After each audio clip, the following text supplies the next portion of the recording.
गुरु प्यारी साध संगत जी, राधा स्वामी। आज की इस साखी को पूरा जरूर सुनिएगा। इस साखी को अंत तक सुनेंगे तो आपको इससे बहुत ही बड़ी सीख मिलने वाली है।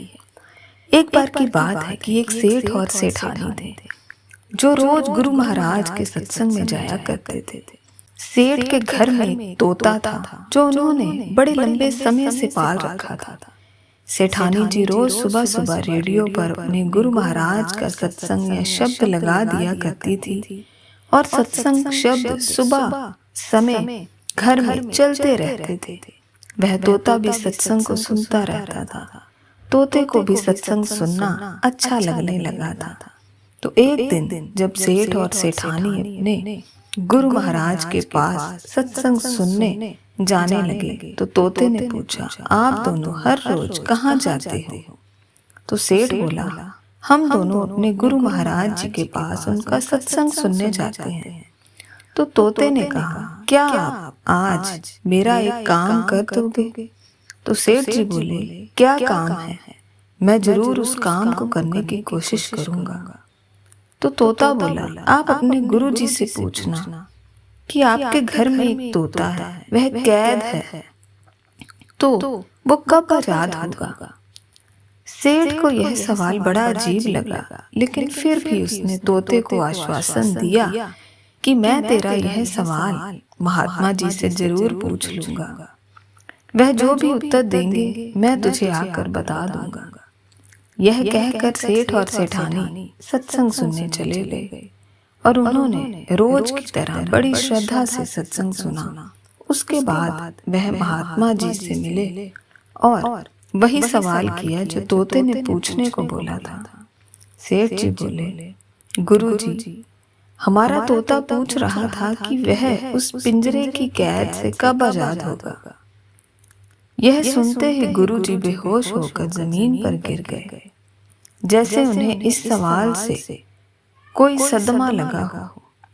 सेठ जी और सेठानी जी घर वापस आए और आते ही तोते ने पूछा, सेठ जी, क्या आपने मेरे सवाल को अपने गुरु महाराज से पूछा था? सेठ जी गुस्से से बोले, तेरा सवाल सुनते ही हमारे गुरु महाराज बेहोश होकर नीचे गिर गए थे। आज के बाद ऐसे बेहुदा सवाल पूछने के लिए मत कहना। यह बोलकर सेठ जी अपने कमरे में चले गए और रोज की तरह अगले दिन की सुबह सेठ और सेठानी दोनों महात्मा जी के सत्संग सुनने के लिए घर से निकलने लगे। और जैसे ही उनकी नजर पिंजरे पर पड़ी, उन्होंने देखा कि उनका तोता मरा पड़ा है। उन्होंने पिंजरे को खोला और तोते को बाहर निकाल कर एक साइड पर रख दिया। रखते ही वह तोता झट से उड़ गया और दूर चला गया। सेठ जी को कुछ समझ न आया। खैर, उनको जाने में देरी हो रही थी तो इसीलिए वो सत्संग के लिए चले गए। उनका तोता भी चुपके से उनके पीछे पीछे उड़ने लगा, क्योंकि उसको भी सत्संग सुनना अच्छा लगने लगा था। तो वह उस जगह पर जाना चाहता था जहां पर सेठ और सेठानी रोज सत्संग सुनने जाया करते थे। सेठ और सेठानी सत्संग घर पहुंचते हैं और सत्संग सुनने के बाद महात्मा जी उन दोनों को अपने पास बुलाते हैं और पूछते हैं कि कल जो तुम मुझसे अपने तोते के बारे में सवाल कर रहे थे, वह तोता कहाँ है? सेठ जी बोले, महाराज, वह तोता तो बड़ा चालाक निकला। उसने मेरे सामने मरने का नाटक किया और पिंजरा खुलते ही वह उड़ गया। वो संत महात्मा सेठ की बात सुनकर मुस्कुराए और बोले, तूने तोते को कुछ बोला था? सेठ जी बोले, मैं तो बस इतना बोला था कि तेरा बेहुदा सवाल पूछते ही हमारे गुरु महाराज बेहोश होकर गिर गए थे। फिर वो संत महात्मा मुस्कुराए और बोले, सेठ जी, तुम्हारा तोता उस सामने वाले पेड़ पर बैठा है। सेठ जी ने देखा तो वह हैरान रह गए। महात्मा जी बोले, सेठ जी, तुम मेरे पास सत्संग सुनने सालों से आ रहे हो, परंतु तुम सत्संग से कोई लाभ नहीं उठा पाए। और उस तोते ने बिना एक दिन भी सत्संग में आए सिर्फ मेरे एक इशारे से समझ लिया कि पिंजरे की कैद से कैसे खुद को आजाद करवाना है।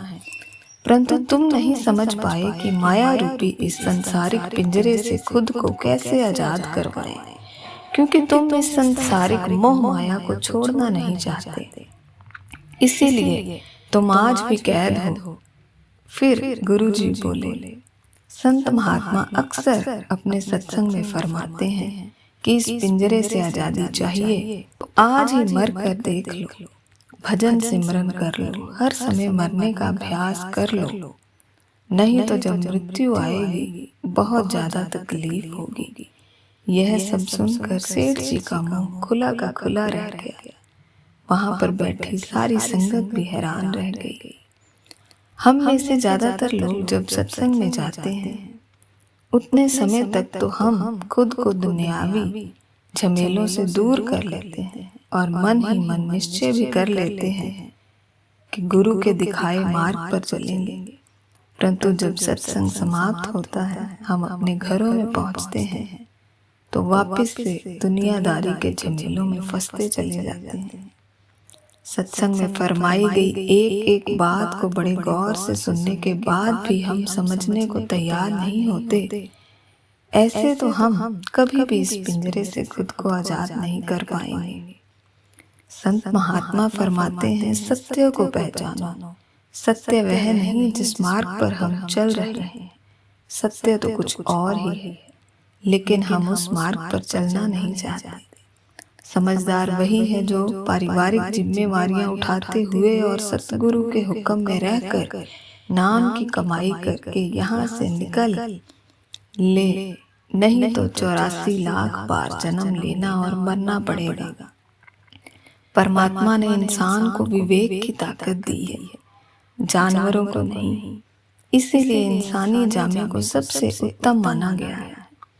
आप दुनिया की कोई भी धार्मिक किताब उठाकर देख लो, सब में एक चीज का वर्णन जरूर है कि मोक्ष पाने का एक ही दरवाजा है, वह है इंसानी जन्म। परंतु हम इस जामे को व्यर्थ करते जा रहे हैं। हर समय मोह माया में घिरे रहते हैं। सब जानते हैं कि साथ कुछ नहीं जाना, फिर भी दौलत इकट्ठी करने में लगे हुए हैं। जो दौलत साथ जानी है उस तरफ किसी का ध्यान ही नहीं। साथ संगत जी, साखी अगर आपको अच्छी लगी हो तो वीडियो को लाइक और शेयर अवश्य करिएगा। मिलते हैं एक और नई साखी के साथ। धन्यवाद।